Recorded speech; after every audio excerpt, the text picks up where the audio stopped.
அரசியல் காரணங்கள் எல்லாத்தையும் தவிர்த்துட்டு ஒதுக்கி வச்சுட்டு மக்களுடைய சேஃப்டி மட்டும் மைண்டில் வச்சுக்கிட்டு அதுக்கான இடங்களை சூஸ் பண்ணுறது, அதுக்கான இடங்களை பார்த்து பெர்மிஷன் கேட்குறது, போலீஸ் டிபார்ட்மெண்ட்டில் அதை ரிக்வெஸ்ட் பண்ணி கேட்போம்.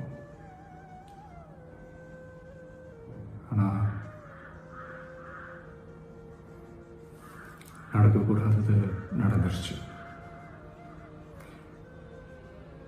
நானும் மனுஷன் தானே. அந்த நேரத்தில் அத்தனை பேர் பாதிக்கப்பட்டு இருக்கும்போது எப்படி அந்த ஊரை விட்டுட்டு என்னால் கிளம்பி வர முடியும்? நான் திரும்ப அங்கே போகணும்னு இருந்துச்சுன்னா அதை ஒரு காரணம் காட்டி அங்கே வேறு சில பதட்டமான சுச்சுவேஷன்ஸ், வேறு சில அசம்பாவிதங்கள் அந்த மாதிரி எதுவும் நடந்துடக்கூடாதுன்றதுக்காக தான் நான் அவாய்ட் பண்ணேன்.